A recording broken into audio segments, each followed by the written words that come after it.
गुष्यते यस्य नगरे रङ्गयात्रा दिने दिने तमहं शिरसा वन्दे राजानं कुलशेखरं कुम्भे पुनर्वसौ जातं केरळे चोळपट्टणे कौस्तुभांशं धराधीशं कुलशेखरं आश्रये श्रीवल्लभेति वरदेति दयापरेति भक्तप्रियेति भवलुण्ठनकोविदेति नाथेति नागशयनेति जगन्निवासेति आलापनं प्रतिपदं कुरु मे मुकुन्द.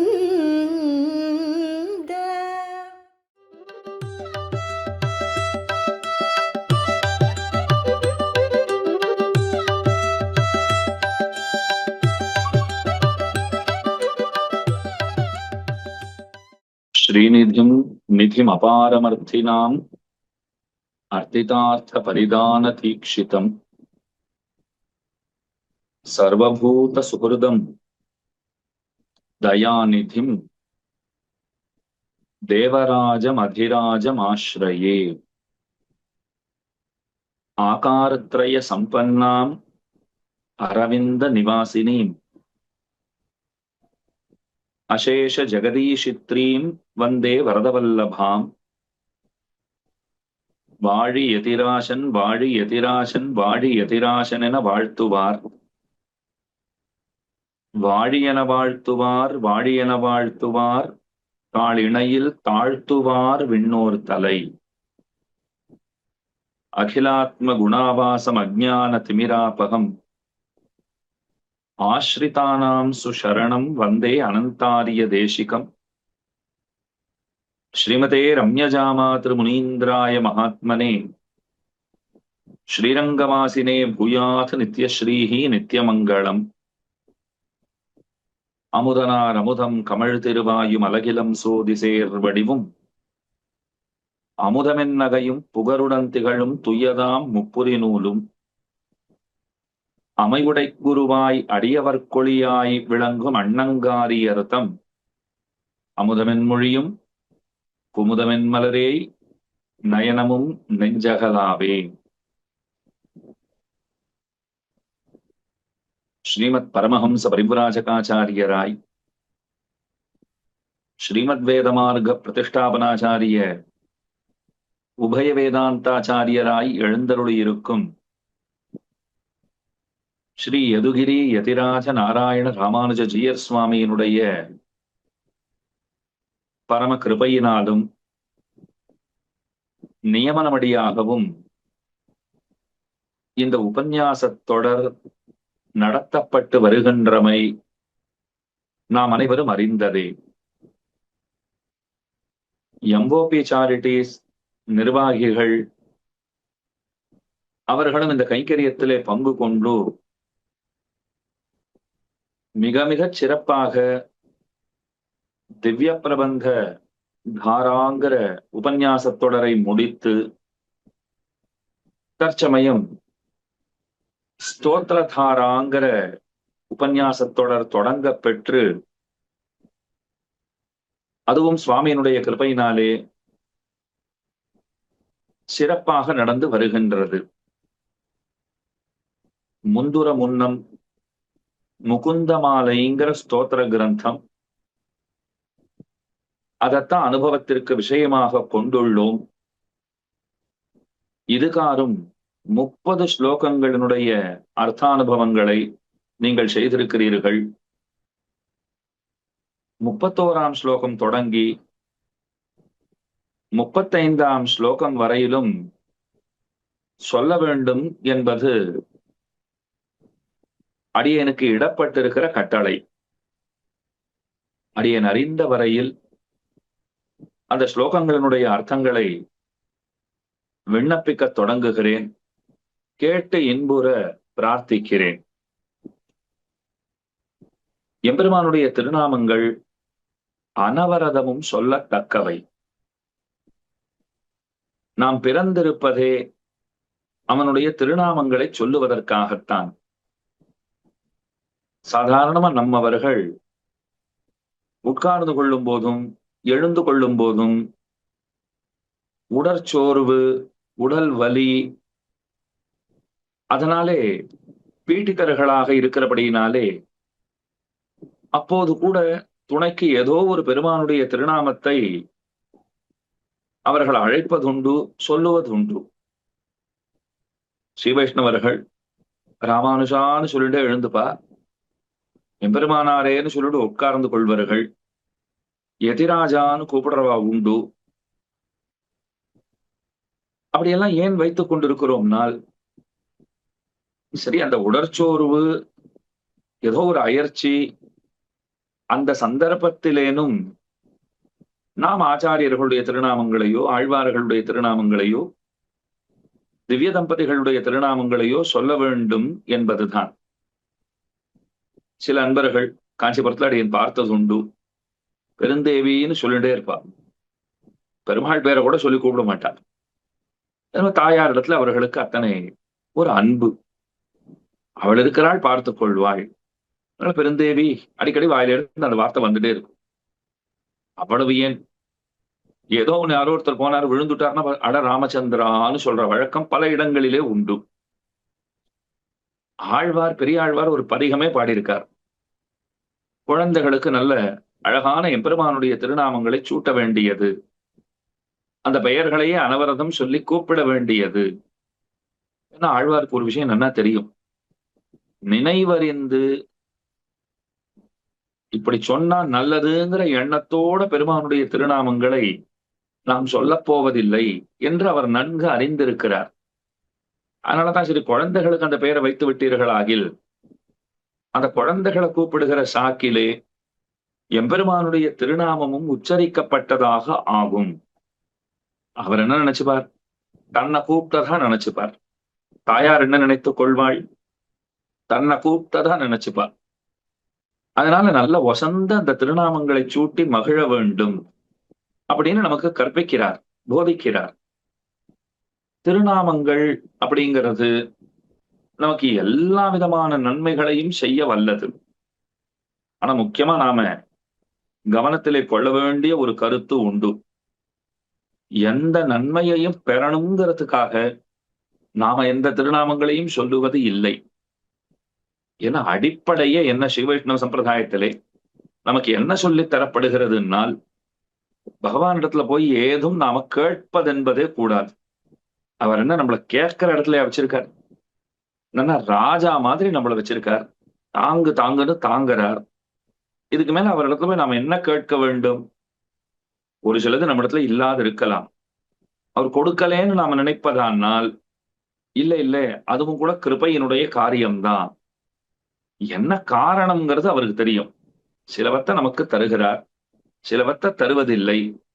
அதற்கு சரியான காரணம் என்னங்கிறத மந்தமதி படைத்திருக்கிற நாம் ஒருபோதும் அறிய முடியாது. அது அவருக்கு தான் தெரியும். அவர் ஏதோ நன்மையை உத்தேசித்துத்தான் இதை பண்ணுகிறார் அப்படின்னு நாம் எண்ண வேண்டும். எண்ண வேண்டும்னு சொன்னா சும்மானா அப்படி நினைச்சுக்கணுங்கிறது அர்த்தம் இல்லை. அதுதான் உண்மையும் கூடங்கிறார். அதாவது பெருமானுடைய திருநாமங்களை சொல்லுவது எத்தனைக்கெத்தனை முக்கியமோ அத்தனைக்கத்தனை எந்த பயனையும் பலனையும் கோராமல் சொல்லுவதுங்கிறது முக்கியம். அப்போ ஒருத்தர் கேட்டார், அப்ப சொல்லவே வேண்டாம் மிஸ்வான், இப்ப எதையும் கேட்கவும் கூடாது, ஆசைப்படவும் கூடாது, அதுக்காக சொல்லக்கூடாது. அப்ப நான் என்னத்துக்கு இப்ப சொல்லணும்? வேண்டாம் விட்டுருமே, அப்படியே இருந்துட்டு போறேன்னா சொல்றதே இனிமேன்னு எப்ப தெரியறதோ அப்ப நீங்க சொல்றதை விட மாட்டீங்க.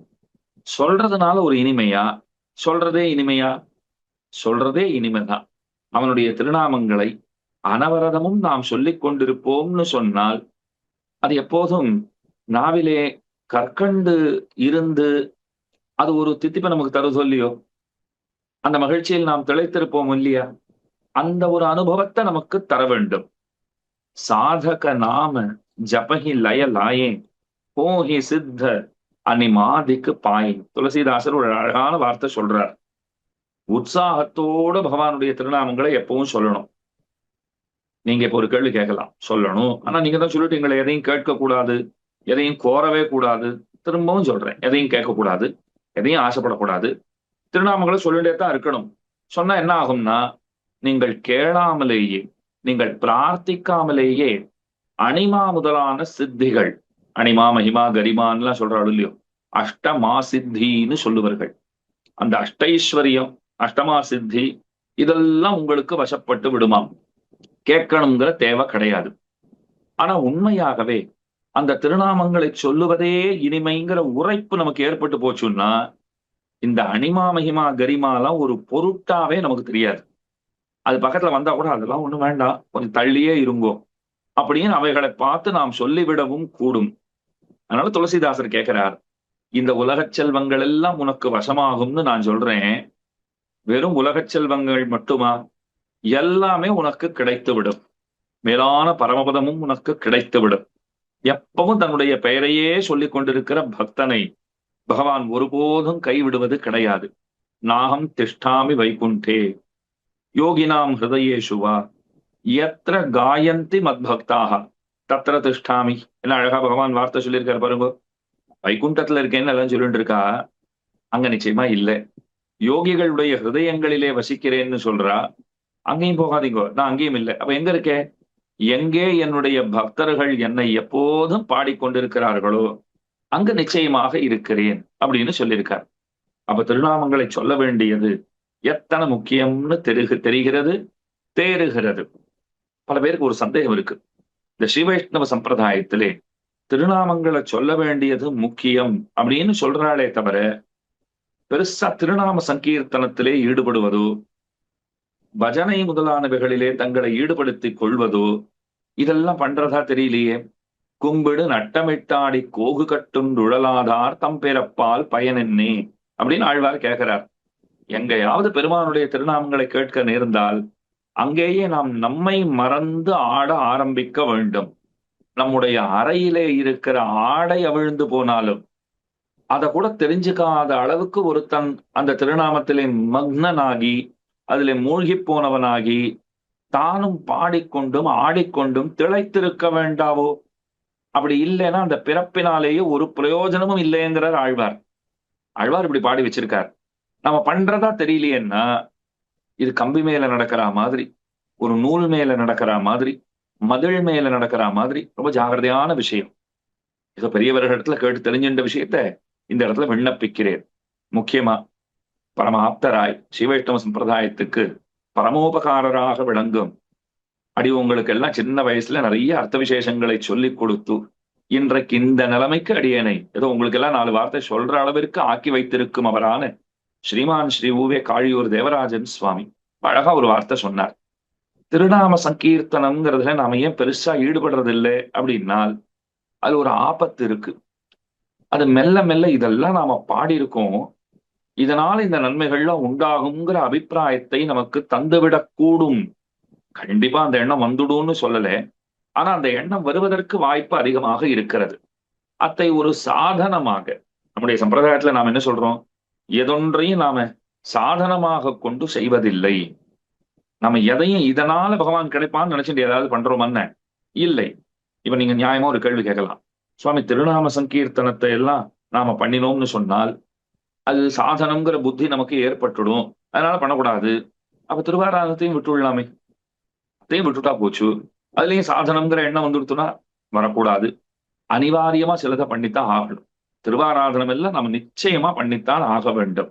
அதெல்லாம் நாம மறுக்க ஒண்ணாது, மறக்க ஒண்ணாது. ஆனா திருநாம சங்கீர்த்தனம் பண்ணுங்கோ. ஆனா ஆட்டம் பாட்டம் கொண்டாட்டம்ங்கிறது அதையும் பண்ணலாம். இப்ப அதை தப்புன்னு சொல்லவே வரல. ஆனா அதை பண்ணாதொழிந்தது எதனாலே அப்படின்னால், அது சாதனம்ங்கிற அபிப்பிராயம் ஏற்பட்டு போச்சுன்னு சொன்னால் ஆத்மாவே அனர்த்தப்பட்டு போறது இல்லையோ? ஏன்னா ஆத்மா அது பரிசுத்தமானது, அது பெருமானுடைய சொத்து. அதை உள்ளது உள்ளபடியே அவருக்கு தர வேண்டிய பொறுப்புங்கிறது நமக்கு உண்டு. நம்ம தர வேண்டியதுன்னு சொல்றதை விட அவர் எடுத்துக்கொள்வதற்கு அனுமதித்திருப்பதுன்னு சொல்ல வேண்டும். அப்போ இப்படி வச்சுக்கோங்க, அது நாம ஏதாவது சாதனத்திலே இழிந்தோம்னு சொன்னால் அது ஆத்மாவிற்கு பெரிய தோஷமாகும் என்றோ, அதனால அதை தவிர்த்தார்கள் என்று அற்புதமாக சொன்னார். ஆனா திருநாம சங்கீர்த்தனம் வேண்டாம், நீங்க நாம ஜபம் பண்ண வேண்டியது இல்லை அப்படிலாம் சொல்லவே இல்லை. நன்னா பண்ணணும் இல்லைன்னு சொல்லலை. ஆனா எப்போதும் மனத்திலே வைத்துக் கொள்ள வேண்டியது, இது எதுவுமே சாதனமாகாது. அவ்வளவு. ஏன் உங்களுக்கு சொல்றேன் பாருங்க, திருவிளக்கு சமர்ப்பிக்கிறோம் பாருங்க, அது செய்யாது இருப்போமா? காத்தால சாயங்காலம் 2 வேளையும் அவரவர்களுடைய இல்லங்களிலும் சரி, திருக்கோயில்களிலும் சரி, திருக்கோயில்கள் எப்பயுமே திருவிளக்கு எரிஞ்சுட்டு இருக்கும், இதெல்லாம் பண்றோம் இல்லையா? அதை கூட நீங்க சாதனமா நினைச்சா சாதனமாயிடும். திருவிளக்கெரிக்கைங்கிறது திருமாலை கட்டுகை, திருவிளக்கெரிக்கை, திவ்ய தேசத்திலே வசித்திடுகை.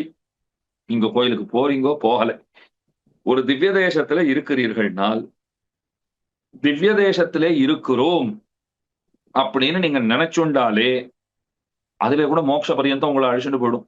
அது ஒரு சாதனம் தான், சாதனமா ஆனா நினைக்கிறது இல்லை. அதுவே பிராப்பியம்னு நினைச்சுக்கிறது. திருவிளக்கெரிக்கைன்னா விளக்கேத்தின அதுவே பிராப்பியம், திருமாலை கட்டுகை அதுவே பிராப்பியம், திவ்ய தேசத்திலே வசிப்பது அதுவே மேலான பலன். ஒரு பலனை உத்தேசிச்சு இது எதுவும் செய்யறது இல்லை.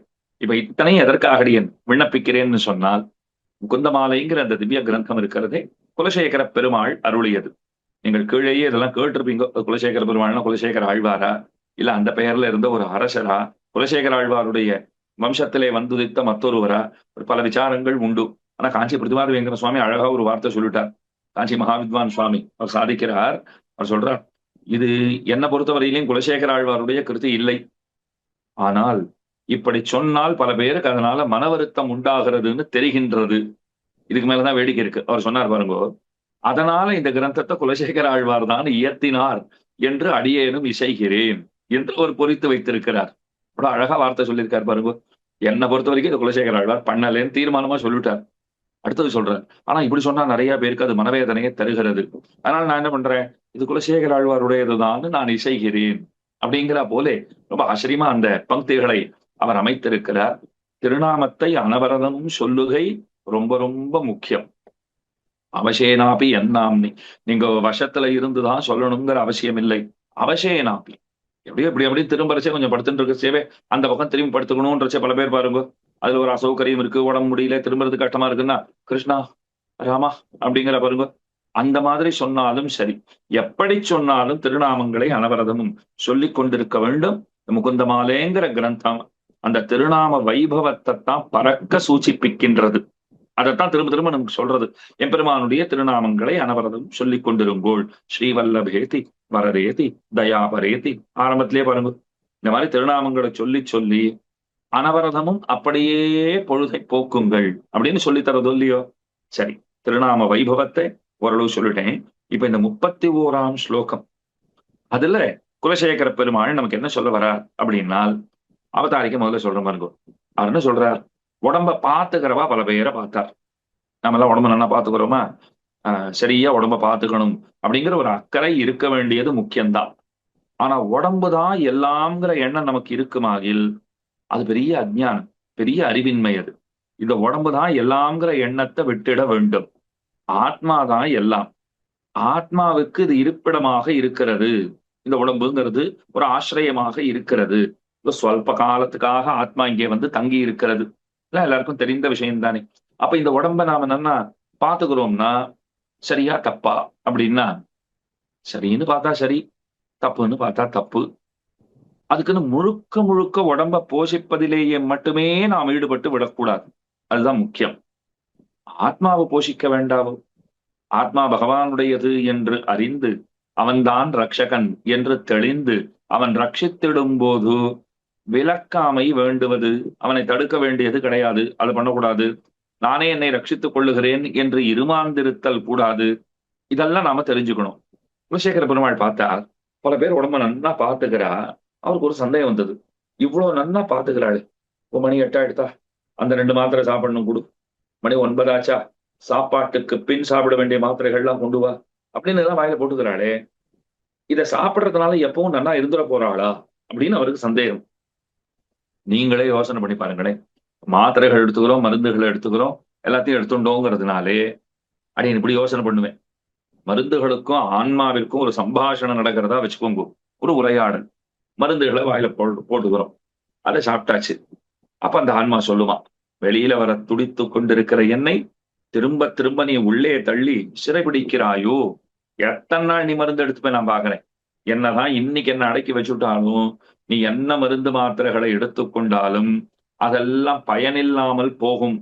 பயனற்றவாறு செய்து ஒரு நாள் இந்த உடம்பை விட்டு, இந்த கூட்டை விட்டு, இந்த சிறையை விட்டு நான் வெளியில போகத்தான் போறேன். அப்ப அது வெளியில வர வர முயற்சிக்கிற செய்யலாம், 2 மாத்திரை போட்டு அதை உள்ள தள்ளுறோம். இது இன்னும் கொஞ்ச காலம் நீ உள்ளேயே இருக்க வேண்டியது, அப்புறமா கிளம்பலாம், ஒன்றும் அவசரம் இல்லை. ஆனா ஒரு நாள் அதுதானே ஜெயிக்க போகுது, ஆத்மா தான் ஜெயிக்க போறது. அதைத்தான் குலசேகர பெருமாள் இந்த இடத்துல பார்க்கிறார். ஆரோக்கியாதி சித்தியர்த்தம், நல்ல ஆரோக்கியத்தை பேண வேண்டும்ங்கிறதுக்காக பல பேர் இந்த ஔஷத சேவை எல்லாம் பண்றாளோ இல்லையோ, ஔஷதான்வேஷனம் பண்றா, அதை தேடுறா, அது எங்க கிடைக்கும் அப்படிங்கிற எண்ணமும் இருக்கு. நிறைய பேர் சொல்றாளோ இல்லையோ, அந்த டாக்டரை போய் பாருங்க, இந்த மருத்துவத்தை நீங்க ஃபாலோ பண்ணுங்க, சித்தாக்கு போங்கோ, ஹோமியோபதிக்கு போங்கோ, அலோபதிக்கு போங்கோ அப்படின்லாம் சொல்றான். ஸ்ரீயப்பதி அவர் இருக்கார், அவர் தான் மேலான மருத்துவர். மருத்துவனாய் நின்ன மாமணி வண்ணன், பேஷஜம் பிஷக்குன்னு சகசிரநாமம் கூட ஓதுறது இல்லையோ, அவரை விட பெரிய மருந்தும் இல்லை, அவரை விட பெரிய மருத்துவரும் இல்லை. அதனால் அவரைத்தான் நாம் நாடி இருக்க வேண்டும்ங்கிறத இந்த 31ஆம் ஸ்லோகத்தால நமக்கு சொல்றார். அழகான ஸ்லோகம் பாருங்கோ.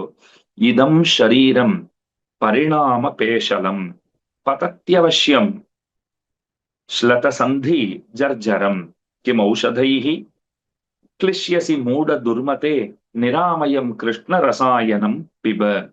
இதம் ஷரீரம் பரிணாம பேஷலம் பதத்யவசியம் ஸ்லதசந்தி ஜர்ஜரம் கிமௌஷதைः क्लिश्यसि மூட துர்மதே நிராமயம் கிருஷ்ண ரசாயனம் பிபா. ஏ மூட துர்மதே, நம்மளை பார்த்து என்ன சொல்றாரு, பஜகோவிந்தம் பஜகோவிந்தம் பஜகோவிந்தம் மூடமதேன்னு சொன்னா போல, ஹே மூட துர்மதே அப்படிங்கிறார். கெட்ட புத்தியே, நம்மளை பார்த்து சொல்றார், தன்னுடைய புத்தியை பார்த்தே சொல்லிக்கிறார். அவர் புத்தியை பார்த்து அப்படி சொல்லிக்கணுமா? சிறந்த அறிஞர், மேலான பக்தர், அவன் நமக்கு தான் அவர் உபதேசிக்க வேண்டுமே தவிர அவர் தந்தமக்கே உபதேசித்துக் கொள்ளுகின்ற நிலையில் இருக்கிறாரானால் ஆழ்வார்கள்லாம் பண்ணியிருக்காளே, அவ மனசுக்கே சொல்லியிருக்காளோ இல்லையோ, அப்படியும் கொள்ளலாம். ஏ மூடமான துர்புத்தியே, இதம் சரீரம், இந்த சரீரம் இருக்கே, அது என்ன ஆறுது அப்படின்னா, அது துவண்டு போறத பாக்குறோம். அது பரிணாம பேஷலம்னு சொல்லியிருக்கார். பரிபாகத்தாலே துவண்டு போகிறது, ஒரு நாள் துவண்டுதான் போகிறது.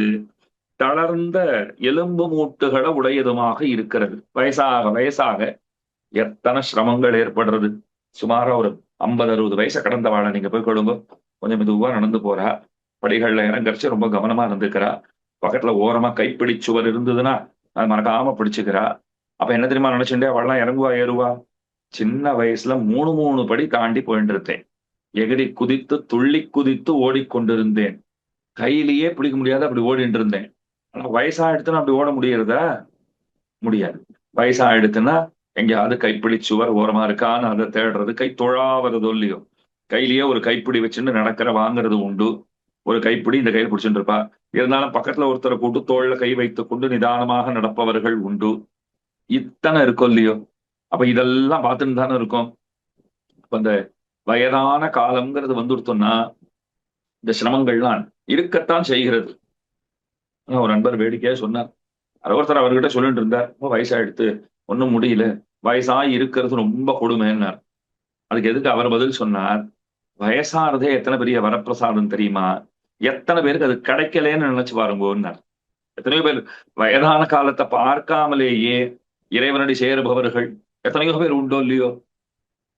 அப்படி பார்க்கும் போதும் வயதாகிறதுங்கிறது பெரிய பாக்கியம், அதையும் என்ஜாய் பண்ணுங்கன்னார். இது எல்லாத்துலயுமே ஒரு ஒரு பாசிட்டிவ் அப்ரோச் இருக்கணுங்கிறாலும் இல்லையோ, அது ரொம்ப ரொம்ப முக்கியம். என்னைக்கு அதை விட்டுடவே கூடாது. எதை எடுத்துக்கொண்டாலும் அதுல ஒரு சகாராத்மகமான ஒரு எண்ணம்ங்கிறது நமக்கு இருக்க வேண்டும். அதையும் பாசிட்டிவா பாக்குறதுங்கிறது உண்டோ இல்லையோ. இப்போ வயசாகிறதும் அதுலயும் ஒரு பாசிட்டிவிட்டி இருக்கு, இல்லாமல் இல்லை அப்படின்னு நாம நிச்சயமாக கருத்திலே கொள்ள வேண்டும். அப்ப சரீரம்ங்கிறது, அவன் நடந்து போறா, ஓடுறா, சின்ன வயசுல அத்தனை ஆட்டம் போடுறான்னா வயசாச்சுன்னா ஒன்றுமே செய்ய முடிவதில்லை. அப்ப என்ன தெரிகிறது, நல்ல எலும்பு மூட்டுகள்லாம் நல்லா தளர்ந்து போச்சு அப்படின்னு நன்னாக தெரிகிறது. அதுக்கு மேல சொன்னார், பதத்தி அவசியம், அவசியம் பதத்தி, நிச்சயமா விழத்தான் போறது, தளர்ந்து கீழே விழத்தான் போகிறது இந்த சரீரம்ங்கிறது. உன்ன ஒருத்தர் சொன்னார்ல, நன்னா தெரியும் எங்களுக்கு. சுவாமி, தெரியாத ஏதாவது ஒரு விஷயத்த சொல்லணும் சுவாமி. நன்னா தெரியும், ஆத்துலயே தாத்தா பாட்டி எல்லாம் படுத்துட்டு இருக்கா, பார்த்துட்டு தான் இருக்கேன், நடக்க கூட முடியல. அவன் என்ன இப்படியா இருந்தா? எனக்கு தெரியும் 3 வருஷம் முன்ன வரைக்கும் பாட்டி எல்லாம் பண்ணிட்டு இருந்தா, இப்போ ஓடவே முடியல, நடக்க முடியலங்கிற, உட்கார்ந்து விட்டா, அவ வேலையை கூட அவளால பாத்துக்க முடியல, எனக்கு நன்னா தெரியுமே. இதெல்லாம் குலசேகர பெருமாள் தான் வந்து சொல்லணுமானால். அதுக்கு மேல கேட்டார், நீ இதனால வருத்தப்படுறியா இல்லையான்னு. பயமா தான் இருக்கு. நாளைக்கு நினைச்சா பயமா இருக்கான்னு. பயமா இல்லைன்னு யாருன்னா சொல்ல போறாளா? பயமா தான் இருக்குன்னா. பயப்படாதேங்கிற. நீ பயப்படவே பயப்படாதே. இதை பத்திலாம் நீ கவலையே பட வேண்டாம். ஔஷதங்கள்னால ஏதும் ஆகப் போவதில்லை. மருந்து மாத்திரைகள் தான் பெரிய பலம்னு நினைச்சுட்டு இருந்தோம்னா, நம்மள போல அறிவியினர் யாருமே இல்லைன்னு சொல்லணும். மருந்து மாத்திரைகள் எடுத்துக்கோங்க. ஆனா அந்த சமயத்திலும் கூட இந்த மருந்து மாத்திரைகளா எல்லாம் செய்துவிட போகிறது? காப்பவன் அவனை, காக்கும் இயல்பினனான கண்ண பெருமான் அவர்தான் காப்பாற்றப் போகிறார். அவரை விட்டா நம்மை ரட்சிப்பவருங்கிறவர் மற்றொருத்தர் கிடையாது. ரட்சிக்கிறவர் அவர்தானே தவிர, ஏதோ இந்த குழவைகளா நம்ம ரட்சிக்க போறது, அவர் இது மூலமா நம்ம ரட்சிக்கிறார்னு நினைத்து கொண்டு எடுத்துக்கொள்ளுகை. அச்சுதானந்த கோவிந்த நாமோச்சாரண பேஷஜாத்து நஷ்யந்தி சகலாரோகாக சத்தியம் சத்தியம் வதாம்யகம் அப்படின்னு சொல்லிட்டு மருந்து மாத்திரைகளை பல பேர் எடுத்துப்பா. இந்த ஸ்லோகத்துல பாருங்க, அச்சுதன்னு சொல்லுங்கோ, அனந்தன்னு சொல்லுங்கோ, கோவிந்தன்னு சொல்லுங்கோ, நஷ்யந்தி சகலாரோகாக. இது ஒரு மருந்தா வேலை செய்யும், எல்லா ரோகங்களையும் போக்கி கொடுக்கும். நஷ்யந்தி சகலாரோகாக சத்தியம் சத்தியம் வதாமியம், இது உண்மையே சொல்லுகிறேன் அப்படின்னு அதை அறுதியிட்டு இருக்கிறார்கள் இல்லையோ. அதனால குலசேகர பெருமாள் சொல்றார், நீ என்னத்துக்காக மற்ற ஓஷதங்களை எல்லாம் எடுத்துக்கொண்டு அதனால எல்லா நன்மைகளும் விளைந்து விடும் என்று தப்பாக எண்ணிக்கொண்டிருக்கிறாய். அதனாலதான் மூடமதே, கெட்ட புத்தி இருக்கிறவனேன்னு சொன்னார். அதுக்கு மேல சொல்றார், அதுக்காக உன்னை மருந்தே எடுத்துக்க வேண்டாம்னு சொல்லலை. தித்திக்கிற மருந்து இருக்கும் போது கசப்பான மருந்துகளை எடுத்துக்கொள்ள வேண்டுமா? அது என்னதுன்னா, ஸ்ரீ கிருஷ்ணநாகர ரசாயனம், ஸ்ரீ கிருஷ்ண ரசாயனம் நிராமயம், கிருஷ்ண ரசாயனம் பிப. ஆரோக்கியகரமான, ஆரோக்கியத்தை உண்டாக்கக்கூடியதாய், எப்போதும் நன்மையையே செய்யக்கூடியதாக இருக்கிற கிருஷ்ண ரசாயனம், கண்ணனாகிற அந்த ரசாயனம் இருக்கு பாருங்க, அதுதான் நாம எடுத்துக்கொள்ள வேண்டியது. அதை எடுத்துக்கொண்டோம்னு சொன்னால் எப்போதும் நமக்கு ஒரு துன்பம் இல்லை, துயர் இல்லை. அதையே எடுத்துக்கொள்ள வேண்டியது. அந்த ரசாயனத்தை எடுத்துண்டா என்ன ஆகும் அப்படின்னால், சம்சாராதி சகல வியாதிகளும் நம்மை விட்டு ஓடி போகும். ஒரு ஸ்லோகமே அழகா உண்டு. நிறைய பால் சாப்பிடுறவர் ஒருத்தர், அவர் எங்க போனாலும் பாலை கொடு பாலை கொடுன்னு வாங்கி சாப்பிட்டுட்டே இருப்பாராம். ஒருத்தர் சொன்னாராம், இத்தனை பால்லாம் உனக்கு கொடுத்து மாளாது, எங்கேயும் கிடைக்காது, உனக்கு பால் கொடுக்க ஒருத்தன் தான் இருக்கான், அவன் கிட்ட போ. கோபால இது கிருஷ்ண துவம் பிரச்சுரக்ஷீர வாஞ்சையா ஸ்ரீதோ மாத்ருஸ்தன க்ஷீரம் அப்படி அலபியம் துவயா கிருத்தம். அழகான ஸ்லோகம். அவன் கோபாலன், கண்ணன்னு பேரு. அவன்கிட்ட போனியானா உனக்கு எவ்வளவு வேணும்னாலும் பாலை கொடுத்துருவார். இவனும் போனான். போயிட்டு வந்து என்ன தெரியுமா சொன்னான், நல்ல ஆள்கிட்ட அனுப்பிச்ச நீ, எனக்கு இத்தனை நாளா கிடைச்சிட்டு இருந்த பாலும் இல்லாத பண்ணிவிட்டான். அவன் இது பண்ண மாட்டானே, நிறைய பசுமாடுகள்லாம் வச்சுட்டு இருக்கானே, நல்லா பாலை கொடுப்பானே, பாலை சொரிவானே. எல்லாம் வாஸ்தவம் தான். அவர் கிடைச்சிட்டு இருந்த பாலையும் தான் நிறுத்தி விட்டார். என்ன பண்ணார்? இல்ல இல்ல, அவரை போய் பார்த்தேன். பார்த்த உடனே என்னாச்சு, எத்தனை ஜென்மம் எடுத்து எத்தனை தாய்மார்களிடத்துல பாலை பருகி இருப்பேன், அதை ஒழிச்சுட்டார். இனிமே ஜென்மமே இல்லைங்கிற நிலைமையை உண்டு பண்ணிவிட்டாருங்கிறது அர்த்தம். கண்ணனிடத்திலே போனோம், கண்ணனை வணங்கினோம்னு சொன்னால் திரும்ப திரும்ப இந்த சம்சாரத்திற்கு வருவதிலிருந்து நம்மை அவர் தடுத்தாட்கொண்டு மேலான நல்லுலகத்தை நமக்கு பரிசளிக்கிறாருங்கிறது பொருள். அதனால கிடைச்சிட்டு இருந்த பாலையும் நிறுத்தி விட்டார். கிருஷ்ண ரசாயனம் நம்ம கிட்ட இருக்குன்னு சொன்னால் அதை கண்ட மாத்திரத்திலே சம்சாராதி சகல வியாதிகளும் நம்மை விட்டு ஓடி போகும் அப்படிங்கிறது தான் இந்த இடத்துல சொல்லப்பட்டிருக்கிற இந்த ஸ்லோகத்தினுடைய அர்த்தம். அப்ப சரீரம் முதல்ல ரொம்ப திருடமா இருக்கு, உறுதியான சரீரம் அப்படின்னு பார்க்கிறோம். அது பின்னாளிலே தளர்ந்து போவதையும் பார்க்கிறோம், ஒன்றுக்கும் உபயோகம் இல்லாததாக ஆகிறதையும் பார்க்கிறோம். அதனாலதான் நாம பண்ண வேண்டியது என்னன்னா, கிருஷ்ண ரசாயனத்தை எப்போதும் நாம கை கொள்ள வேண்டும் என்று நமக்கு சொல்லப்படுகிறது. அடுத்த ஸ்லோகத்துல பாருங்கோ, பல ஸ்லோகங்களினாலே எம்பெருமானுடைய திருநாமங்களை சொல் அப்படின்னு கரணங்களை விதிக்கும்படி, இந்த கரணங்கள்லாம் ஒத்துழைக்கணும் இல்லையோ. நம்முடைய கரணங்கள் இருக்குன்னா இதெல்லாம் நல்லா ஒத்துழைச்சாத்தானே நம்மால எந்த ஒரு நல்ல காரியத்தையும் செய்ய முடியும். அதனால ஒத்துழைக்கணும். அப்படி ஒத்துழைப்பதற்கு ஏது செய்வது, என்ன செய்ய வேண்டும் அப்படின்னு நாம யோசனை பண்ணணும் இல்லையோ. இப்ப கீழே நாமானி நாராயண கோச்சராணி இத்தியாதிகளால் என் நாமங்களை சொல் என்று கரணங்களை விதிக்கும்படி என்னிடத்திலே மகாத்மிய பாதக குணங்கள் உண்டோ என்னில். அதாவது இப்படி கொள்ளணும். ஆழ்வார் சாதிக்கிறார், குலசேகர பெருமாள் சொல்றார், தாராவாரா கரவர சுதாதே தனூஜோ விரிஞ்சிஹி ஸ்தோதா வேதஸ்தவ சுரகணோ பிருத்யவர்க பிரசாதः முக்திர்மாயா ஜகத விகலம் தாவகீ தேவகீ தே மாதா மித்திரம் வலரிபு சுதஸ்த்வய்யதோன்யன்ன ஜானே வலரிபு சுதா துவய்யதோன்யன்ன ஜானே. அப்படின்னா என்னன்னா, தே தாராக வாரா கரவர சுதா, எம்பெருமானுடைய பத்னியாக இருக்கக்கூடியவள். அவள் தான் ஸ்ரீ மகாலட்சுமின்னு உயர்ந்த திருநாமம். அவள் தான் பார்க்கடலின் திருமகள், அலைமகள், அலைமகள்னு கொண்டாடுறோம் இல்லையா. அதைத்தான் வாராகர வரசுதான்னு சொன்னார். அவள் தான் பெருமானுக்கு பட்ட மகிழ்ச்சியாக, திவ்ய மகிழ்ச்சியாக விளங்குகிறாள். பெருமாளுக்கு பிள்ளை உண்டு, பிரம்மா இருக்கார், அவர் பிள்ளையா இருக்கார். வேதம் பெருமான ஸ்தோத்திரம் பண்றது, அதை காட்டிலும் பெருசா இன்னொன்னு நம்மளால சொல்ல முடியாது. அந்த வேதமே பெருமானை துதிக்கிறது. அதுக்கு மேல பெருமானுக்கு இருக்கக்கூடிய வேலைக்காரர்கள் யாருன்னா, தேவர்கள்லாம் வேலைக்காரர்களா, தேவதைகள்லாம் இருக்கா. மேலான முக்திங்கிறது அதை தரவல்லவனாக பகவான் மட்டும்தான் விளங்குகிறான். அதற்கு மேல பாருங்க, இந்த சமஸ்த ஜகத்தும் தாவகி மாயா, இது எல்லாம் கூட பெருமானுடைய ஐஸ்வர்யமாக அவனுடையதாகவே விளங்குகிற ஏத்தம் பெற்றிருக்கிறது. அவதார காலத்துல தாயாராக தேவகி பிராட்டியார் விளங்குகிறார். அதே போல இந்திரனுடைய புத்திரன் மித்திரம் வலரிபு சுதகா, வலாசுரனுக்கு சத்ரு இந்திரன். அந்த இந்திரனுடைய புத்திரனான அர்ஜுனன் தேவரீருக்கு சிநேகிதனாக இருக்கிறான். தேவரீரிடத்தில் கீழ்ச்சொன்ன இதை காட்டிலும் வேறொன்றை நான் அறியவில்லை அப்படிங்கிறார். அப்படின்னா என்ன சொல்ல வர்றார் அப்படின்னா, எத்தனை பெருமைகள் பெருமானுக்கு ஏற்பட்டிருக்கிறது, இத்தனை ஏத்தங்கள் அவனுக்கு ஏற்பட்டிருக்கிறது. அதனால இந்த கரணங்கள் எல்லாம் இத்தனை ஏத்தம் மிக்கவனான பகவானுடைய திருநாமங்களைத்தான் அனவரதமும் சொல்லிக் கொண்டிருக்க வேண்டும் அப்படின்னு எண்ணிக்கொண்டு அந்த பெருமானுடைய ஏத்தங்களை சொல்றார். அவன் தான் மகாத்மான்னு அறுதியிடுகிறார். வேதாகமேதம் புருஷம் மகாந்தம் அப்படின்னு வேதம் சொல்றது. அகம் வேத்மி மகாத்மானம் ராமம் சத்யபராக்கிரமம்னு விஸ்வாமித்திரர் அதே அர்த்தத்தை அவரும் அருளி செய்கிறார். இப்ப அதைத்தான் பெருமானே மகாத்மாவாக இருக்கிறான் அப்படின்னு சொல்ல வேண்டும் என்பது இவருடைய எண்ணம். அதனால இப்போ கீழே பார்த்த விஷயங்கள் இருக்கு பாருங்க, இதை காட்டிலும் மகாத்மிய பாதகமான குணத்தை நான் அறியவில்லை அப்படின்னு அறுதியிடம் முற்படுகிறார். அதாவது பெருமானிடத்துல மேன்மைகள் எத்தனை உண்டோ, அவன் திருநாமங்களை எப்பவும் சொல்லணும்னு இந்த கரணங்களை விதிக்கும்படி சொன்னாரே, அத்தனை மேன்மைகள் அவரிடத்துல உண்டோ பெருமாளை கேட்கிறாருன்னு வச்சுக்கோங்களேன். என்கிட்ட என்ன அப்படி என்ன பெருமைகள்லாம் உண்டான்னா, சுவாமி இப்படி கோஷி உமக்கு இல்லாத பெருமையா, தாரா வாரா கரவர சுதா அப்படின்னு ஆரம்பிக்கிறார். பொறுமை, ஸ்ரீயப்பதின்னு சொன்னாலே பொறுமை. அதுக்கு மேல என்ன சொல்லணும்? அதுக்கு மேல ஒரு ஏத்தம் உண்டா? தேவரீருக்கு பத்தினியாக ஸ்ரீ மகாலட்சுமியே விளங்குகின்றாள் என்று ஆரம்பித்து பேசுகிறார். ஏன்னா பெருமாள் கூட தாயார் இருக்கும் போது பெருமாளுடைய பெருமைங்கிறது அது அளவிட ஒண்ணாதது அப்படின்னு பார்க்கிறோம் இல்லையா. அப்பிரமேயம் ஹி தத்தேஜோ எஸ்யசா ஜனகாத்மஜா என்று மாரீச்சனும் சொல்லி வைத்தான். அப்படிங்கிற ஏத்தம் அவனுக்கு இருக்கோ இல்லையோ. அதற்கடுத்தது பாருங்க, தே விரிஞ்சிஹி தனூஜா, பிள்ளையாருன்னா பிரம்மா.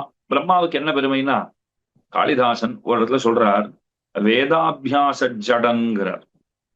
வேதத்தை அபியசித்து அனவரதமும் அதையே உச்சரித்து கொண்டு ஒரு ஜடத்தை போல உட்கார்ந்துருப்பாராம் பிரம்மா. சதுர்முக பிரம்மா அப்படின்னா அவர் அறிவில் சிறந்தவர், வேதங்களை பெருமானிடம் கத்தவர், எப்பெருமானுடைய திவ்யாக்ஞை அந்த நியமனமடியாக சிருஷ்டி காரியங்களை எல்லாம் நிர்வகிக்கிறவர். இப்படி ஏத்தங்கள்லாம் உண்டு. எல்லாத்துக்கும் மேல பெருமானுக்கே பிள்ளைங்கிற ஏத்தம் அதை பெற்றிருக்கிறார் இல்லையோ. அப்பேற்பட்ட பிரம்மா அவர் பிள்ளையாக இருக்கிறார். வேத புருஷன் அவன் பெருமானை ஸ்தோத்திரம் பண்ணுகிறான். வேதத்தாலே கொண்டாடப்படுகின்ற ஏத்தம் பகவானுக்கு ஏற்பட்டிருக்கிறது. இது பெரிய பெருமை இல்லையா? வேதம் முழுக்க முழுக்க வேதம் முழுக்க முழுக்க பகவானுடைய பெருமையைத்தான் பேசுகிறதுங்கிறத இவ்விடத்திலே நாம் நினைவிலே கொள்ள வேண்டும். சமஸ்த வேதங்களும் அவனை பற்றியே பேசுகின்றது. இது அவனுக்கு இருக்கக்கூடிய பெரிய பெருமை. அதனாலதான் திருட பிரமாண சித்தன் என்று பகவானை சொல்லுகின்றோம். சகல ஊற்றமுடையாயின் ஆண்டாள் பாடினாள் இல்லையோ? ஊற்றமுடையாய் அப்படின்னா திருட பிரமாண சித்தன் என்பது பொருள். வேதே ராமாயணே புண்ணியே பாரதே பரதர்ஷப ஆதவ் மத்தியே ததாந்தேச்ச விஷ்ணுஹு சர்வத்திர கீயத்தேன்னு ஹரிவம்சம் சொல்லும். அது வேதம், ராமாயணம், பாரதம் இவை எல்லாவற்றிலும் ஆதவ் மத்தியே, அது ஆரம்பத்திலாகட்டும், நடுவிலாகட்டும், முடிவிலாகட்டும், விஷ்ணுஹு சர்வத்திர கீயத்தே எல்லா இடங்களிலும் பாடப்பட்டிருக்கிறவன், பேசப்பட்டிருக்கிறவன் யாருன்னா பகவானை பத்தி தான் பேசியிருக்கு. அந்த ஏத்தம் அவருக்கு இருக்கோ இல்லையோ? அப்ப வேதம் அவரை ஸ்தோத்திரம் பண்றதுங்கிறது ஏத்தம். அதுக்கு மேல பாருங்க, சுரகணஹா தவ பிருத்திய வர்க்கா, இந்திராதி தேவ கணங்கள் சர்வ ஜனங்களும் தேவதைகளை கொண்டாடுறா. அந்த தேவதைகள்ல பகவானை கொண்டாடுறா. மனுஷருக்கு தேவர் போல் தேவர்க்கும் தேவாவோ அப்படின்னு பாடுறாள் இல்லையோ? அப்ப மனிதர்களுக்கு தேவர்கள் எப்படி வசந்தவாளா இருக்காளோ, அந்த தேவர்களுக்கு பெருமான் அவர்களை காட்டிலும் விஞ்சிய பெருமை படைத்தவனாக விளங்குகின்றான்ங்கிறது ஏத்தம். அதற்கு மேலே முக்தி மோட்சத்தை தரவல்லவராக அவர்தான் இருக்கிறார். இந்த உலகத்துக்கெல்லாம் நாயகரா இருக்கார். அதுவும் ஏத்தமாக இருக்கிறது. இத்தனை பெரியவரான்னு சொன்னா, அத்தனை பெரியவர்னு மட்டும் நினைக்காதீங்கோ, பரத்வமும் உண்டு, சீல குணம் அத்தாலும் நிரம்பியவர் பெருமான். அவதாரம் பண்றார். அவதாரம் பண்ற காலத்திலே தேவகர்னு ஒருத்தர், அவருக்கு பெண்ணா இருக்கக்கூடிய தேவகி இல்லையா? தேவகருடைய பெண்ணான தேவகி, அந்த தேவகி பெருமானுக்கு தாயார், மகா தபஸ்வினி. அதுதான் அவளுக்கு இருக்கிற ஏத்தம். அதுல மகா தபஸ்வினின்னா எப்பேற்பட்ட தபஸ் பாருங்க. இன்னைக்கும் துவாரகைக்கு போய் பெருமாளை சேவிச்சோன்னா எதிர்க்கே தேவகி பிராட்டியார் சந்நிதி. எல்லாம் தெய்வலங்க யசோத பெத்தாளேன்னு அழுதாளோ இல்லையோ? நீ அழாதே, நான் அவனுக்கு நித்தியபடி தினப்படி சேவை தரேன்னு சொல்லிட்டு பெருமாள் சேவை சாதிச்சுட்டு இருக்கார். அப்படிப்பட்ட மகா தபஸ்வினியாக ஊருத்தீடு கொண்டாடும்படியான வைபவம் பெற்ற தேவகி பிராட்டி, அதுதான் ஏத்தம். அப்பேற்பட்டவள் தாயாராக இருக்கிறாள். மித்திரம் வளரிப்பு சுதகா, உனக்கு மித்திரனாக இருக்கக்கூடியவன் அர்ஜுனன், சவ்யசாட்சின்னு சொல்லப்படக்கூடியவனான அர்ஜுனன், அவனே உனக்கு மித்திரனாக இருக்கிறான். அர்ஜுனனை எம்பெருமானாரும் கூட கீதா பாஷ்ய அவதாரிகையிலே ரொம்ப விசேஷமாக கொண்டாடுகிறார். மிகச் சிறந்தவன், இந்திரிய நிகிரகம் செய்தவர்களுக்குள்ளே சிறந்தவனாக கொண்டாடப்படுகின்ற அர்ஜுனன் எம்பெருமானோட நல்ல ஒரு உற்ற தோழமை பூண்டவன்கிற ஏத்தம் மிக்கவன். இத்தனை பெருமைகள் இருக்கிறதே. அப்படி இருக்கும்போது தேவரீருக்கு என்ன குறை? கொண்டாடுறதுக்கு இதை விட வேற ஏதாவது வேண்டுமா? நீ மகாத்மாங்கிறத தெரிஞ்சுக்கிறதுக்கு இதை விட ஏதாவது வேண்டுமா? இதுல ஒரு சூக்ஷ்மம் இருக்கு. மகாத்மான ரொம்ப பெரியவருங்கிறதுக்கு சில விஷயங்களை சொன்னார். அப்புறம் உனக்கு தேவகி பிராட்டி தாயார், அர்ஜுனன் நண்பன், இதெல்லாம் ஏன் சொன்னார்னா, நீ அத்தனை பெரியவனாக இருந்தாலும் எத்தனை சுலபனாக இருக்கிறாய், உலகம் உன்னுடையாய் என்னை ஆழ்வானேன்னு ஆழ்வார் அனுசந்தித்தாரோ இல்லையோ? அந்த கிரமத்திலே இந்த இடத்திலே சொல்லுகிறார் என்று இந்த ஸ்லோகத்தினுடைய அர்த்தத்தை பார்த்தாச்சு. அதுக்கு மேல பாருங்க, கிருஷ்ணோ ரக்ஷதூங்கிற ஸ்லோகம் கண்ணனுடைய மகாத்மியத்தை சொல்றார். அப்படிப்பட்ட பெரியவனான பெருமான் அவன் தான் நம்மை ரட்சிக்க வேணும் என்று அறுதி இடுகிறார். கிருஷ்ணோ ரக்ஷதுனோ ஜெகத்ரய குருஹு கிருஷ்ணம் நமஸ்யாம்யகம் கிருஷ்ணே நாமரசத்ரவோ வினிகதாக கிருஷ்ணாய துப்யம் நமஹ கிருஷ்ணாதேவ சமுத்திதம் ஜெகதிதம் கிருஷ்ணஸ்ய தாசோஸ்மியகம் கிருஷ்ணே திஷ்டதி சர்வமேததகிலம் ஹே கிருஷ்ண ரக்ஷஸ்வமாம். பகவான் ஜெகத்ரய குரு கிருஷ்ணம் வந்தே ஜெகத்குருன்னு சொல்றோம் இல்லையா? அவர் என்ன பண்றார் அப்படின்னா, அந்தம் தமைவ அஜ்ஞானம்னு சொல்லுவார்கள். அறிவின்மைங்கிறது பெரிய இருட்டு. அந்த இருட்டை எல்லாம் போக்கி நல்லறிவை நமக்கு தருபவனாக பெருமான் விளங்குகின்றான். அந்த கண்ணன் தான் நம்மை ரட்சிக்க வேண்டும். அந்த கண்ணனை நான் சேவிக்கிறேன். அந்த கண்ணனாலே தேவர்களுடைய சத்ருக்களான அசுரர்கள் கொல்லப்பட்டார்கள். அப்படிப்பட்ட கண்ணனுக்கு நான் என்னுடைய வணக்கங்களை செலுத்துகிறேன். இந்த உலகம் கண்ணனிடமிருந்துதான் தோன்றியது. நான் கண்ணனுக்கு தாசனாக இருக்கிறேன். இந்த சமஸ்த பிரபஞ்சமும் நிலவெத்திருப்பது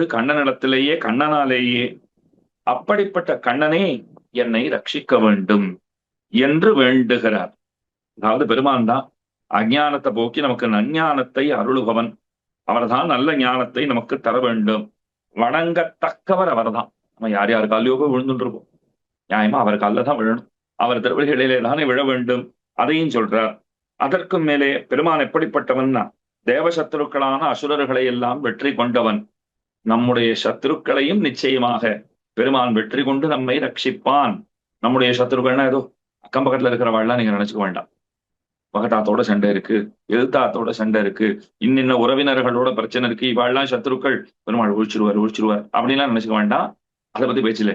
நமக்கு யாரு சத்ரு அப்படின்னா, நமக்கு நாமே நண்பன், நாமே சத்ரு. உத்தரேதாத்மனாத்மானம் நாத்மானம் அவசாதையேத்து ஆத்மைவ ஹியாத்மனோ பந்து ஆத்மைவ புராத்மனஹான்னு கீதாச்சாரியனுடைய திருவாக்கு, மாயனன்றோதிய வாக்கு. அதனால பாருங்க, நமக்கு சத்ருவும் உள்ளேதான் இருக்கார், நண்பரும் உள்ளேதான் இருக்கார்.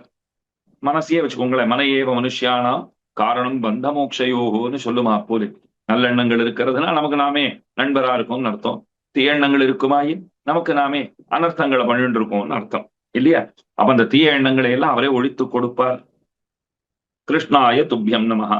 கிருஷ்ணாதேவ சமுத்திதம் ஜெகதிதம் கிருஷ்ணஸ்ய தாசோஸ்மியம். படைத்து காத்து கெடுத்து இப்படி யாவத்தையும் நிர்வகிக்கிறவர் அந்த கண்ணன் தான். கிருஷ்ணே திஷ்டதி சர்வமேதத் அகிலம் ஹே கிருஷ்ண ரக்ஷஸ்வமாம். எல்லாத்தையும் நாம பார்த்து கொண்டே இருக்கிறோம். இந்த அண்டச்சராச்சரங்கள் எல்லாம் பார்த்தோம், கோள்கள் எல்லாம் பார்த்தோம்னா அதனுடைய வேலையை சரியா பண்றது. எப்படி செய்கிறதுன்னா எல்லாம் கண்ணனால் தான் பண்றது. இவை யாவும் நிலை பெற்றிருப்பது கண்ணனால் தான் அப்படிங்கிறத நன்கு சொல்லி அவன்தான் நம்மை ரட்சிக்க வேண்டும்ங்கிறத இந்த ஸ்லோகத்தாலே சொல்லுகிறார். அடுத்து 34ஆம் ஸ்லோகம். சத்வம் பிரசீத பகவன் குரு மையநாதே விஷ்ணு கிருபாம் பரமகாருணிக கிலத்வம் சம்சார சாகர நிமக்னம் அனந்த தீனம் உத்தர்த்துமர்ஹசி ஹரே புருஷோத்தமோசி அப்படிங்கிறார். என்னன்னா, சுவாமி தேவரீரே எல்லாம் என்கிற எண்ணத்தோட, கண்ணா நீதான் எனக்கு உபாயம், நீதான் எனக்கு உபேயம் என்கிற எண்ணத்தோட வந்திருக்கிறேன். ஆகிஞ்சன்ய அனன்யகதித்வாதிகள் அது ரொம்ப முக்கியமாச்சே. கைமுதல் இல்லாமை, வேற எதுவும் பற்று இல்லை, வேற எங்கேயும் போறதுக்கும் இல்லை, உன்னை விட்டா வேற கதியும் இல்லை, இதெல்லாம் என்னிடத்துல இருப்பதாக கொண்டு தேவரீர் அனுகிரகம் பண்ண வேண்டும் என்று பெருமானிடத்துல பிரார்த்தனை பண்றார். ஏ பகவன் ஷாட்குண்ய பரிபூர்ண ஞான பலைஸ்வரிய வீரிய சக்தி தேஜஸ் என்கிற இந்த குணங்களாலே பரிபூர்ணனாக இருக்கிறான் பெருமான். அவர்தான் விஷ்ணு. வேத பிரசித்தனான தேவரீர், வேதங்களினாலே கொண்டாடப்படுகின்றவனான அந்த பெருமான் வேறு நாதனற்ற அடியேனிடத்தில். இந்த வார்த்தை சொல்லிட்டீங்களானா பகவானுக்கு ரொம்ப பிடிச்சு போடுவோம். உங்களை எனக்கு வேற நாதனே கிடையாது, பெருமானே நீதான் எனக்கு நாதனாக இருக்கிறாய், உன்னை விட்டா வேற கதி இல்லை அப்படின்னு நாம சொல்லிட்டோம்னா நம்மள அவருக்கு ரொம்பவே பிடிச்சு போயிடும். அதை கண்டிப்பா சொல்லணும். வேற நாதன் கிடையாது, நீதான் நாதன். அதனால் நீதான் கிருபை செய்ய வேண்டும், அனுகிரகம் பண்ண வேண்டும். அதுக்கு மேல சொல்றார், ஹரே ஆசிரித்தர்களுடைய துன்பங்களை எல்லாம் போக்குகிறவர். காஞ்சி தேவ பெருமாளுக்கே பிரணதார்த்தி ஹரர் அப்படின்னு திருநாமம் இருக்கும் இல்லையோ? தேவபெருமானுடைய விசேஷமான திருநாமம். ஸ்ரீரங்க கத்தியத்துல ரங்கநாதனை குறித்தும் சம்போதிக்கிறார் எம்பெருமானார். ரொம்ப அழகா சொல்றார். பிரணதார்த்தி ஹரான்னு அழைக்கிறார். தேவபெருமாள் ஞாபகம் வந்துருத்து. ரங்கநாதனை அழைக்கும் போதும் தேவபெருமாளை நினைத்துக் கொள்ளுகிறார். அதனால பிரணதார்த்தி ஹரா, ஆசிரித்த ஜனங்களுடைய அடிபணிந்தவர்களுடைய துன்பங்களை எல்லாம் போக்குகிறவர். அதனால ஹரின்னு கொண்டாடப்படுகிறவர். அனந்தரா இருக்கார், எல்லா காலத்திலும் இருக்கிறார், எப்போதும் இருக்கிறார், எல்லா இடங்களிலும் இருக்கிறார், ஒன்று போலவே இருக்கிறார். இப்படிப்பட்ட ஏத்தம் எல்லாம் இருக்கும் இல்லையோ? அவர் எப்படிப்பட்டவர்னா பரம தயாளு. அந்த பெருமானை போல ஒரு தயாளுவை நம்மளால பார்க்க முடியாது. நாமெல்லாம் எப்படி இருக்கோம்னா சம்சார சாகரத்திலே மூழ்கி கிடப்பவர்களாக இருக்கிறோம். சம்சார சாகரம் கோரம் அனந்த கிளேச பாஜனம் அப்படின்னு சொல்லுமா போலே கணக்கற்ற முடிவில்லாத துன்பங்களுக்கு இருப்பிடமாயிருக்கிற சம்சார சாகரத்திலே நாம் அனைவரும் விழுந்து கிடக்கிறோம். விஷ்ணு போதம் வினா நான்யத்து கிஞ்சித் அஸ்தி பலாயணம். எம்பெருமானாகிற படகை விட்டுட்டா வேற எதுவும் நமக்கு வாய்ப்பே கிடையாது இந்த சம்சார சாகரத்தை கடப்பதற்கு. அதனால தீனனா இருக்கேன் நான், யாராவது காப்பாற்ற மாட்டாளாங்கிற எண்ணத்தோட இருக்கிறேனே. என்னை கரையேற்ற வல்லவர், ரட்சிக்க வல்லவர் நீர் மட்டும்தான். உம்மாலதான் ரட்சிக்க முடியும். அதனால நீர்தான் புருஷோத்தமன் என்று சொல்லத் தகுந்தவர், கொண்டாடத் தகுந்தவர் என்று இந்த ஸ்லோகத்தால சொல்றார். அடுத்தது ரொம்ப அழகான ஸ்லோகம், இன்றைய உபன்யாசத்தினுடைய கடைசி ஸ்லோகம். நமாமி நாராயண பாத பங்கஜம்ங்கிற ஸ்லோகம்.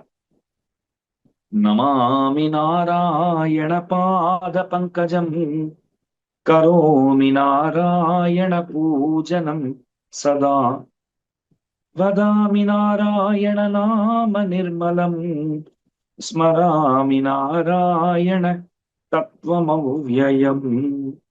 நாராயண பாத பங்கஜம், எம்பெருமானுடைய திருவடி தாமரைகள், அதை எப்போதும் சேவிக்கிறேன், எப்போதும் வணங்குகிறேன். அவனுடைய திருவாராதனத்தை எப்போதும் செய்கிறேன். அவனுடைய திருநாமத்தை எப்போதும் சொல்லுகிறேன். பகவான் எப்படிப்பட்டவனால் நிரந்தரமான பரம்பொருள். நிறைய இடங்கள்ல இந்த பிளெக்ஸ் போர்டுலாம் வச்சிருப்பா, நிரந்தர முதல்வர் அப்படின்னு எழுதுவா. அது எழுதும்போது எழுதுறவருக்கும் தெரியும், அந்த பிளெக்ஸ் போர்டுக்கே கூட தெரியும் இதெல்லாம் எதுவுமே சாஸ்வதம் இல்லைங்கிறது. ஆனா அப்படிதான் எழுதுவா, நிரந்தர தலைவர், நிரந்தர முதல்வர் அப்படின்லாம் போடுவா. நிரந்தரமா? நாமே நிரந்தரம் இல்லை, பதவியா நிரந்தரம்? அப்படி வச்சுக்கோங்க. நாமளே நிரந்தரம் இல்லைன்னா பதவி நிரந்தரமா இருக்க போறதா? எதுவும் நிரந்தரம் கிடையாதுங்கிறது தான் நிரந்தரம். அதை நினைவிலே கொள்ள வேண்டும். ஆனா ஏது நிரந்தரம்னால் அவன் பரம்பொருள்ங்கிறது நிரந்தரம். முன்னையும் அவர் தான் பரம்பொருள், இன்னைக்கும் அவர் தான் பரம்பொருள், நாளைக்கும் அவர் தான் பரம்பொருள். அவரை தான் எப்போதும் நாம் ஸ்மரிக்க வேண்டும். என காரணம் தூ தியேயான்னு சொல்லுவார்கள். காரண பொருள் தான் தியானிக்க தகுந்த வஸ்து. பரமாத்மாவைத்தான் தியானிக்க வேண்டும். மனத்தாலே அவரையே எப்போதும் சிந்தனை செய்ய வேண்டும். மனத்தினால் சிந்திக்க ஆண்டாள் பாடினாலும் இல்லையோ, வாக்கினால அவருடைய திருநாமங்களை எப்போதும் சொல்லிக் கொண்டிருக்க வேண்டும். அனவரதமும் திருநாமங்களை சொல்லுகை, அது ரொம்ப முக்கியம். நாப்படைத்த பயன் அதுதானே. நாராயணேதி சப்தோஸ்தி வாகஸ்தி வசவர்தினி ததாபி நரகே கோரே பதந்தீதி கிமத்புதம் நாவாயிருண்டே நமோ நாரணாவென்னு ஆழ்வாரு பாடுறது. நாக்கு இருக்கு, நாராயணாங்கிற நாமம் இருக்கு.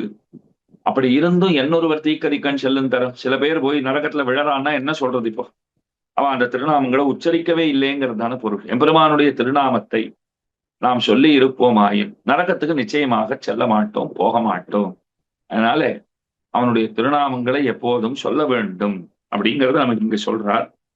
வாயினால அவனுடைய திருநாமங்களை வாய் வருவி கொண்டிருக்க வேண்டும். அவருடைய திருவடி இணைத்தாமர்களிலே பிரணாம பூர்வகமாக திருவாராதனத்தை பூஜைகளை செய்வது, இதெல்லாம் எப்போதும் செய்ய வேண்டும். திருக்கரணத்தாலும் அவனை பஜிக்க வேண்டும். மனமொழி மெய்களாலே எப்போதும் பெருமானை கொண்டாடி கொண்டிருக்க வேண்டும் அப்படின்னு அதையே நமக்கு உபதேசமாக செய்கிறார். ரொம்ப ஆச்சரியமான முகுந்தமான கிரந்தம். 40 ஸ்லோகங்கள் இந்த கிரந்தத்திலே அமைந்திருக்கின்றன. அதுல 5 ஸ்லோகங்களினுடைய அர்த்த விசேஷங்களை ஸ்ரோதாக்களான உங்கள் அனைவருக்கும் அடியேன் சொல்ல வேண்டும் என்பது ஜியர் சுவாமியினுடைய நியமனம். அந்த நியமனத்தை அடியொற்றி சில வார்த்தைகள் இந்த கோஷ்டியிலே விண்ணப்பித்துக் கொண்டே புத்தம் குறைகளை பொறுத்தருள பிரார்த்தனை. மேன்மேலும் இந்த ஸ்தோத்திரதாரா நிகழ்ச்சியின் மூலமாக பற்பல ஸ்தோத்திரங்களை நீங்கள் அனைவரும் கேட்டு அந்த ஸ்தோத்திரங்களினுடைய அர்த்த விசேஷங்களை அறிந்து கொண்டு பகவானுடைய திருவடிகளிலே இன்னமும் ஆழமான பக்தியை செய்து இன்னமும் மேலான அன்பை அவனுக்கு பரிசளித்து அவன் திருவடிகளிலே கைங்கரியங்களை மேன்மேலும் பெற்றுக்கொண்டு நீங்கள் அனைவரும் கழித்திருக்க வேண்டும்ங்கிறதையே இவ்விடத்திலே திவ்ய தம்பதிகளுடைய திருவடி நித்தாமர்களிலே பிரார்த்தனையாக செய்து கொண்டு அமைகிறேன். அடியேன் குத்தம் குறைகளை புனகா பொறுத்தருள பிரார்த்திக்கிறேன். ஸ்ரீமதே ரம்யஜாமா திருமுனீந்திராய மகாத்மனே ஸ்ரீரங்கவாசினே பூயாத் நித்யஸ்ரீஹி நித்யமங்கலம். பற்பமெனத்திகள் பைங்கழலும் தன் பல்லவமே விரலும். பற்பமென திகழ் பைங்கழலும் தன் பல்லவமே விரலும். பாவனமாகிய பைந்துவராடை பதிந்த மருங்கழகும். பாவனமாகிய பைந்துவராடை பதிந்த மருங்கழகும்.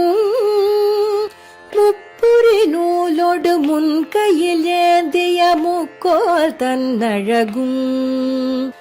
எப்பொழுதும் யதிராசன் வடிவழகு என் இதயத்துள்ளதால் இல்லை எனக்கெதிர், இல்லை எனக்கெதிர், இல்லை எனக்கெதிரே.